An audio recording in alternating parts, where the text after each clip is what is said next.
ಮಹತ್ವಾಕಾಂಕ್ಷೆ ಒಳ್ಳೆಯ ನೌಕರಿ ನೆಮ್ಮದಿ ತರೋ ಸಂಬಳ ಅದರಲ್ಲೂ ಲಕ್ಷ ಸಿಗೋ ನೌಕರಿ ಸಿಕ್ಕರೆ ಸ್ವರ್ಗವೇ ಸಿಕ್ಕಂತೆ ಆದರೆ ಕೈ ತುಂಬ ಸಿಗೋ ಸಂಬಳದ ನೌಕರಿಯನ್ನೇ ಜಾಡಿಸಿ ಹೋದ ವ್ಯಕ್ತಿಯೊಬ್ಬರು ಈಗ ನೌಕರಿಗೆನೇ ಗುಡ್ ಬೈ ಹೇಳಿದ್ದಾರೆ.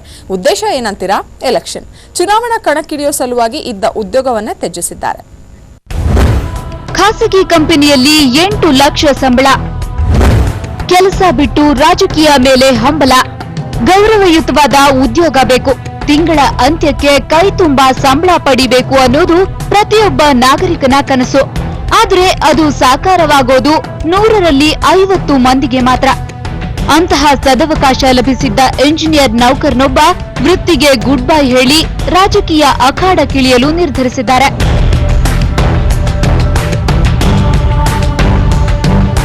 ಖಾಸಗಿ ಕಂಪನಿಯಲ್ಲಿ ತಿಂಗಳಿಗೆ 8 ಲಕ್ಷ ಸಂಬಳ ಪಡೆಯುತ್ತಿದ್ದ ಇವರೇ ಶ್ರೀಧರ್ ಪಬ್ಬಿಶೆಟ್ಟಿ.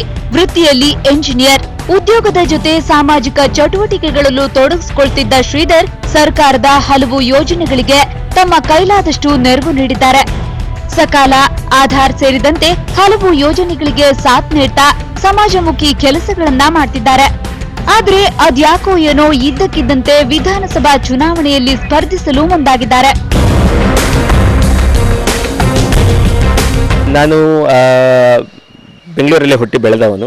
ನಾನು ಎಲ್ಲ ನನ್ನ ವಯಸ್ಸಿನ ಎಲ್ಲ ಬೆಂಗಳೂರಿನವ್ರ ಥರ ನಾನು ಇಂಜಿನಿಯರಿಂಗ್ ಮಾಡಿದೆ ಕಂಪ್ಯೂಟರ್ ಸೈನ್ಸಲ್ಲಿ.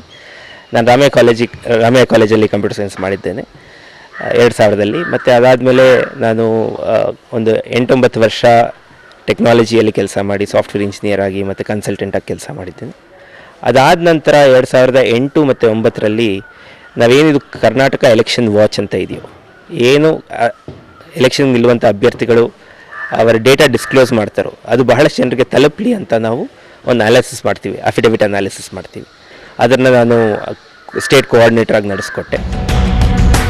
ಸಮಾಜಕ್ಕೆ ಒಳಿತನ ಮಾಡಬೇಕಿದ್ರೆ ಅದಕ್ಕೆ ಪೂರಕವಾಗಿರೋ ಶಕ್ತಿ ನಮ್ಮೊಂದಿಗಿರಬೇಕು ಅಂತ ಹೇಳೋ ಶ್ರೀಧರ್ ಇದೀಗ ಕಣಕ್ಕಿಳಿದಿರೋದು ಲೋಕಸತ್ತಾ ಪಕ್ಷದಿಂದ, ಅದನ್ನು ಮಾಜಿ ಸಚಿವ ಕಟ್ಟಾ ಸುಬ್ರಹ್ಮಣ್ಯ ನಾಯ್ಡು ವಿರುದ್ಧವಾಗಿ.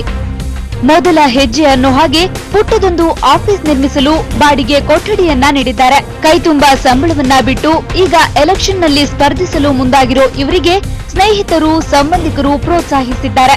ಹೀಗಾಗಿ ಚುನಾವಣೆಯಲ್ಲಿ ಗೆದ್ದೇ ಗೆಲ್ಲೋದಾಗಿ ಶ್ರೀಧರ್ ವಿಶ್ವಾಸ ವ್ಯಕ್ತಪಡಿಸುತ್ತಾರೆ. ಯಾಕೆಂದರೆ ಈಗ ಏನಾಗ್ಬಿಟ್ಟಿದೆ, ಯಾರೋ ಒಬ್ಬರು ಒಂದು ಇನ್ವೆಸ್ಟ್ಮೆಂಟ್ ಥರ ನೋಡಿಬಿಟ್ಟು ಒಂದು 5 ಕೋಟಿ 20 ಕೋಟಿ ಖರ್ಚು ಮಾಡಿ ಅದರಿಂದ ಎಲೆಕ್ಟ್ ಆದಮೇಲೆ ಒಂದು 200 ಕೋಟಿ ತೆಗಿಯೋಂಥ ಕೆಲಸಗಳು ನಡೀತಾ ಇದೆ. ಆ ಒಂದು ಚೇಂಜ್ ನಾವು ತರಬೇಕು ಅಂತ ಇದ್ದೀವಿ. ಜನರು ಇದನ್ನು ಇನ್ವೆಸ್ಟ್ಮೆಂಟ್ ಆಗಿ ನೋಡಬಾರ್ದು, ಒಂದು ಜನರಿಗೋಸ್ಕರ ಒಂದು ಪ್ರೋಗ್ರೆಸಿವ್ ಆಗಿ ತಯಾರಿ ಆಗ್ತಾ ಇದೆ. ಒಬ್ಬೊಬ್ಬರೇ ನಾವು ಈ ಕಾರಣಕ್ಕೋಸ್ಕರ ನಾವು ಪಾಲಿಟಿಕ್ಸ್ ಇಳಿತಾ ಇದ್ದೀವಿ ಅಂತ ಗೊತ್ತಾಗಿದ ತಕ್ಷಣ ಜನರೆಲ್ಲರೂ ಬಂದುಬಿಟ್ಟು ಅವರು ತಮ್ಮ ಕೈಲಾದಷ್ಟು ಸಹಾಯ ಮಾಡ್ತಾ ಇದ್ದಾರೆ. ಒಟ್ನಲ್ಲಿ ಸಮಾಜಮುಖಿ ಕೆಲಸಕ್ಕಾಗಿ ಇದ್ದ ಉದ್ಯೋಗಕ್ಕೂ ತಿಲಾಂಜಲಿ ಇಟ್ಟು ಚುನಾವಣಾ ಕಣಕ್ಕಿಳಿದಿರೋ ಶ್ರೀಧರ್ ಕಾರ್ಯ ಶ್ಲಾಘನಾರ್ಹ. ಆದ್ರೆ ಎಲ್ಲಾ ರಾಜಕಾರಣಿಗಳಂತೆ ಇವರು ಕೂಡ ಜೇಬು ತುಂಬಿಸಿಕೊಳ್ಳೋ ಕೆಲಸ ಮಾಡ್ತಾರಾ, ಇಲ್ಲ ಜನೋಪಯೋಗಿ ಕಾರ್ಯಗಳಲ್ಲಿ ತೊಡಗಿಸಿಕೊಳ್ತಾರಾ ಅನ್ನೋದು ಸದ್ಯದ ಪ್ರಶ್ನೆ. ಭಾಗ್ಯ, ನ್ಯೂಸ್ 24, ಬೆಂಗಳೂರು.